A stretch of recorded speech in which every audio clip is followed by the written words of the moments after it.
Imagine a world where people lived for centuries, over 900 years. And it's not fantasy.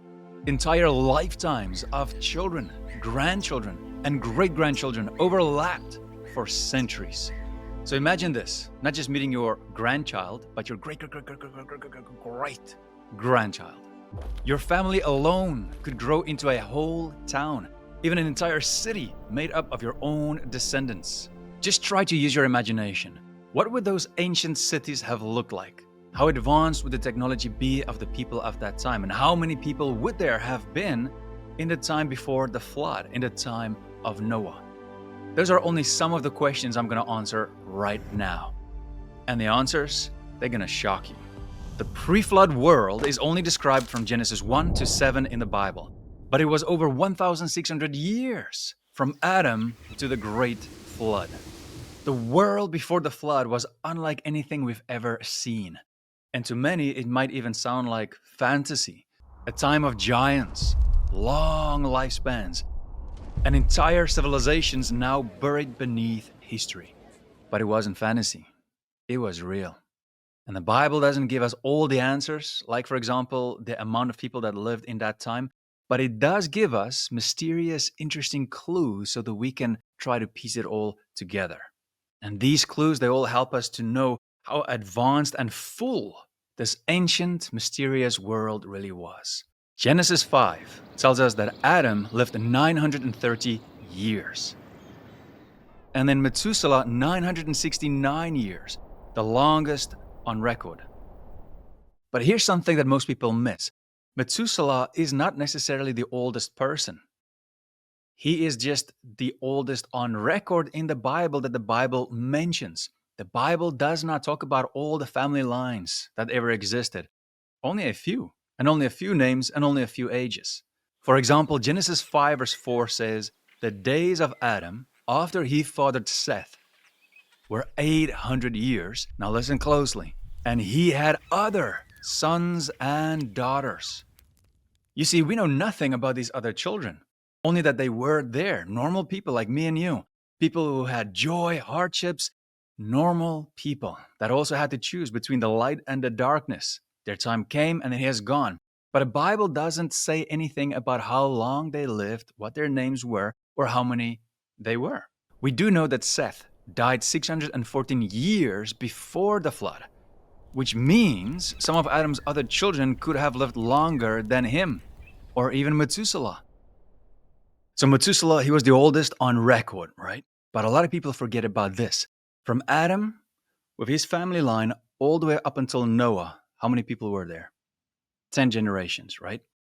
Methuselah was number 8. And he lived all the way up until the flood. Yes, when the flood started, then he died. So, there could have been a lot of other people before him that was actually older. But now, how many people were there? The Bible gives us the framework, but we need to do the math. How many children could a couple have at that time? Well, the Jewish historian Josephus, writing in the 1st century AD, says that Adam had 33 sons and 23 daughters, 56 children total. Could that be true? Well, possibly. The Bible doesn't give us the exact number, right? It does say that Adam and Eve, they had other sons and daughters, but it doesn't give us the exact number.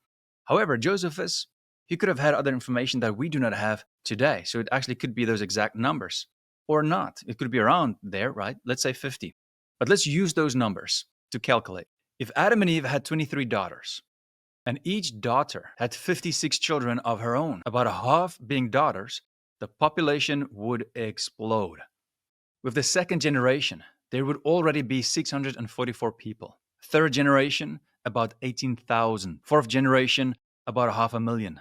Fifth generation, about 14 million. Sixth generation, 396 million. Seventh generation, 11 billion. The eighth generation, about 310 billion. Ninth generation, about 8.7 trillion. And then the last one, the 10th generation in Noah's time, about 6.8 quadrillion. And guess what? Remember, that is just counting the daughters, not all the males. Now, I believe, of course, the numbers were probably not that high. This is just an example because a lot of them would have died, right? Many people would have died from wild beasts. There would have been also many clan wars, and even human sacrifices to false gods, aka fallen angels. Towards the end, we know that the world was extremely evil. So imagine as these people grew and had these different clans and they had conflict, there would have probably been a lot, and a lot of people would have died. Even when we look at archaeological sources like the ancient Sumerian cuneiform tablets, we read about those ancient kings.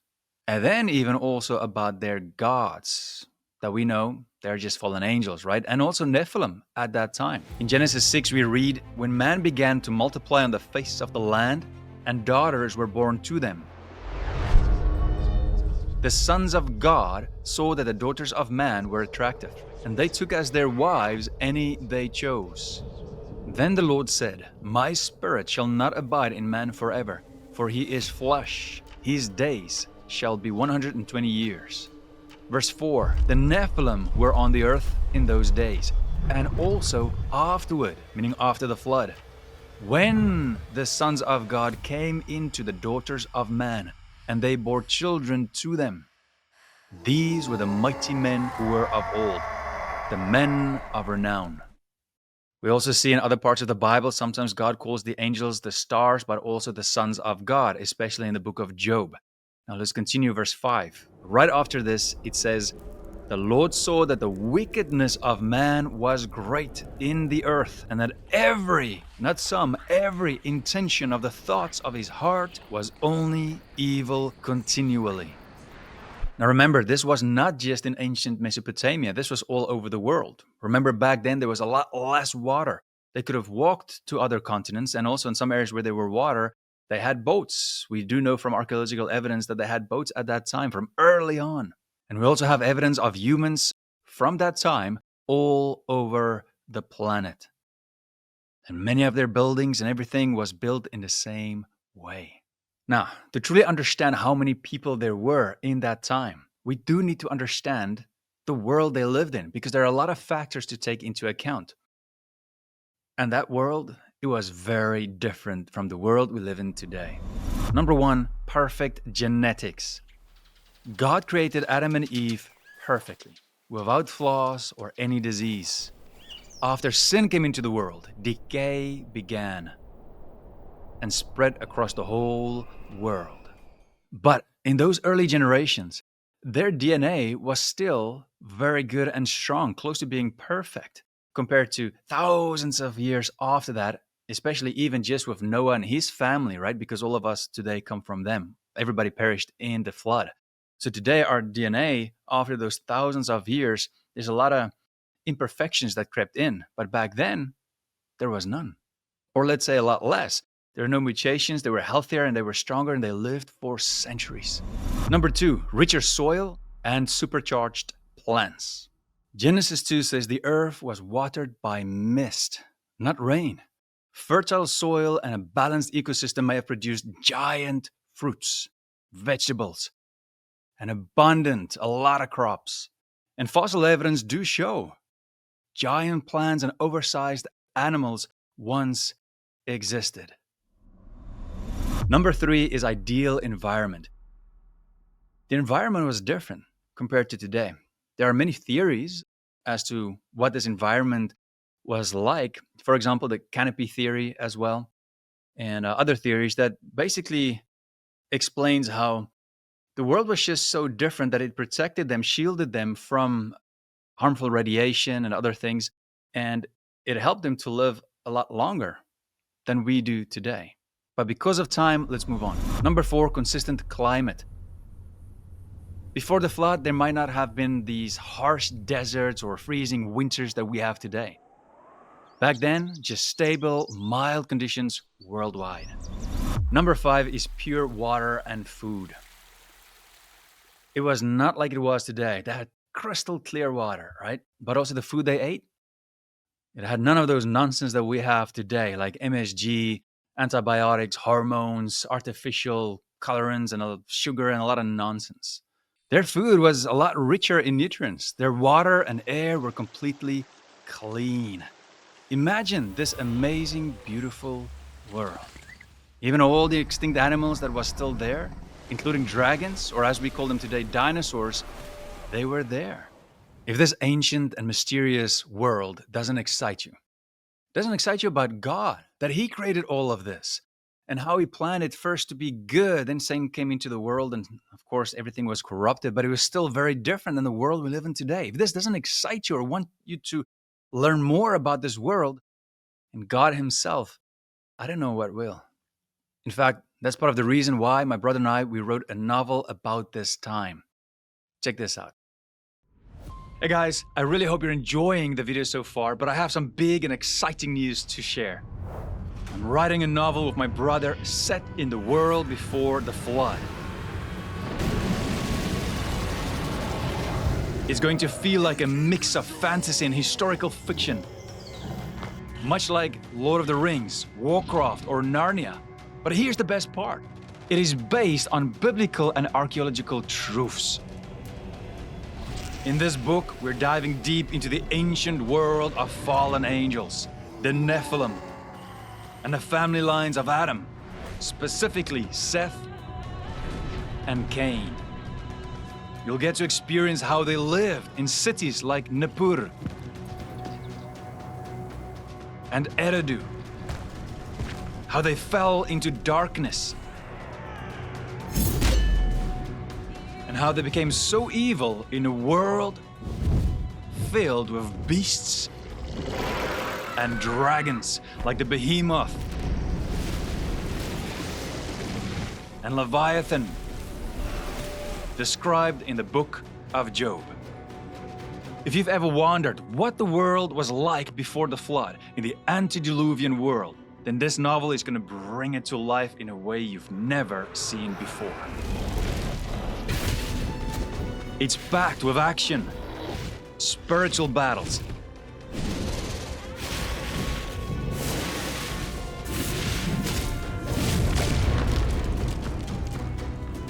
and deep insights into humanity's early struggles.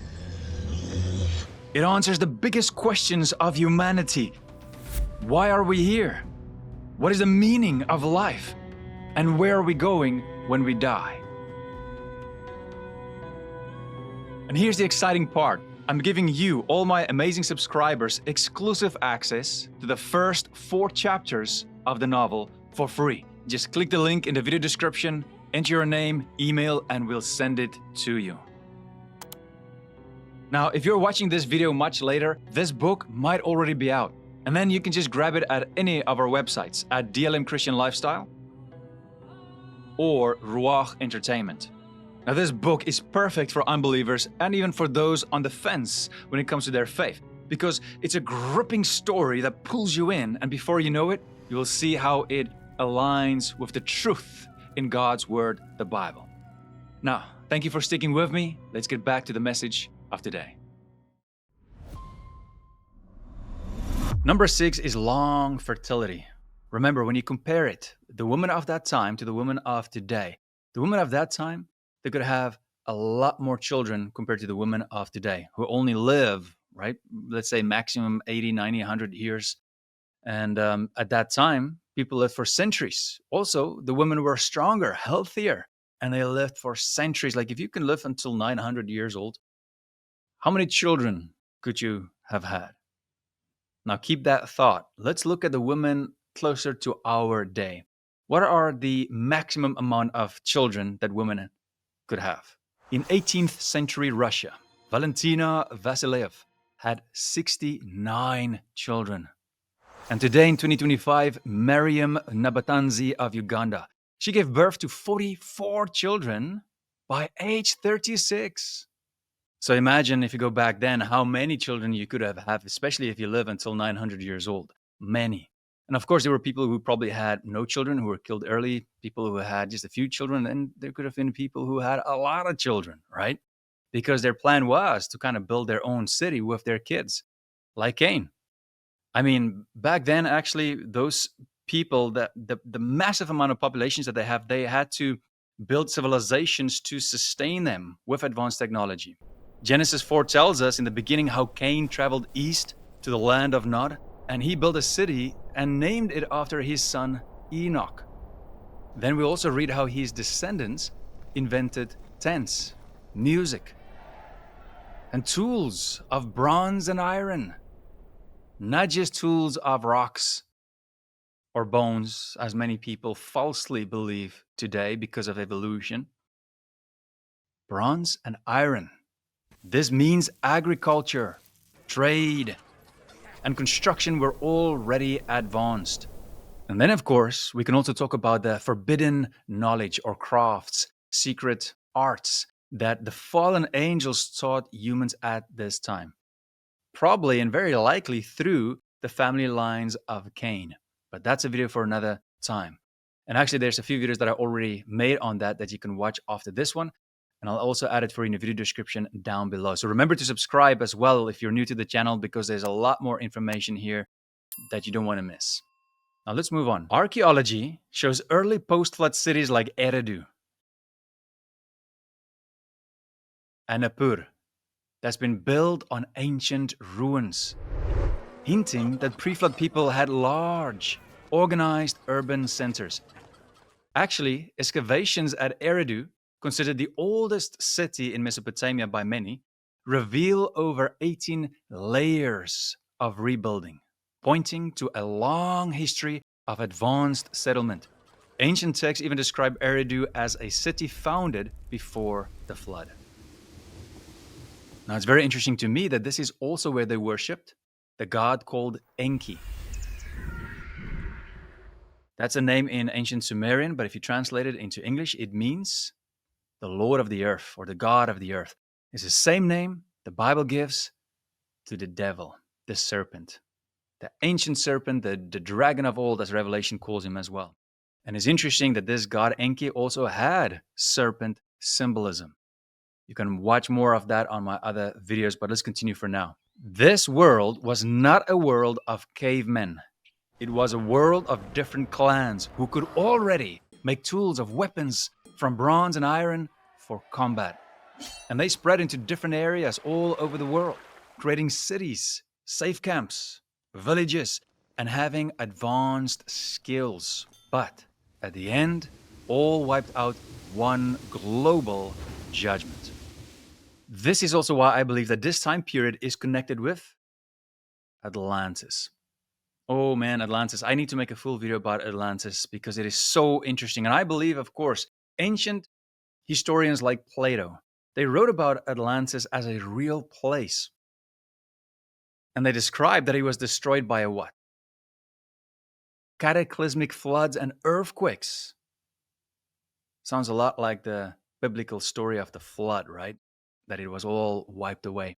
And those people were technologically advanced. But even though this time period and this world is fascinating, we cannot ignore the warning that comes with it.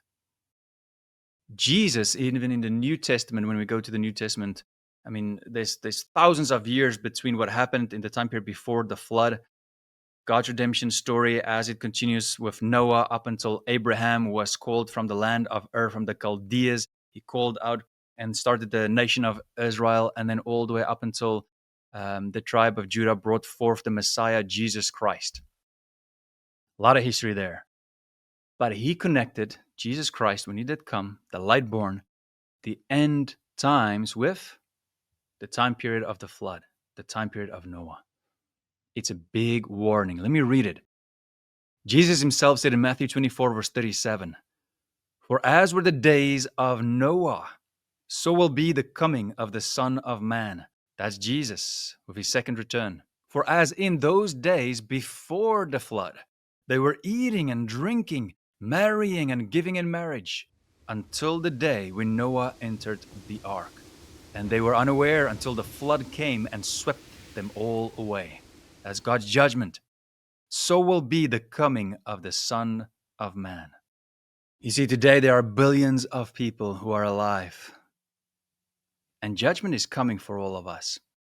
Most of us today don't even think about this world. But Jesus says we need to. Back then, there were billions of people in this ancient, mysterious world. It was so full of life. There were ancient animals that lived back then that you could see, that you don't see today. People focused on their skills, eating different fruits that maybe you don't have today. different clans of people spread across the world with different ideas, busy with marrying and doing their own things. You also had the fallen angels. You had advanced knowledge, different things going on with the Nephilim as well. There were temples. It was an interesting world, and people were only thinking about that world, the things of their world at that time, and focused on sin. And then came judgment out of the blue, and it all ended. And so it will happen also for us that are getting closer and closer to the end times, where the Son of Man, Jesus Christ, will come again, and he will separate those who chose the light from those who chose the darkness. Back then, Noah, he trusted in God and the ark as his salvation from the judgment that sent the flood. And so our also trust need to be in these times on Jesus Christ alone for our salvation. If you do not still understand why Jesus alone is the truth, the way, and the life, how you can only get to God the Father, into heaven through Jesus Christ, then please watch this video here. It might be the most important video you will ever watch. I'll see you there. And before you go, remember to subscribe and never ever forget that life is short. So do not waste yours. Make the decision to follow Christ today. Bye, guys.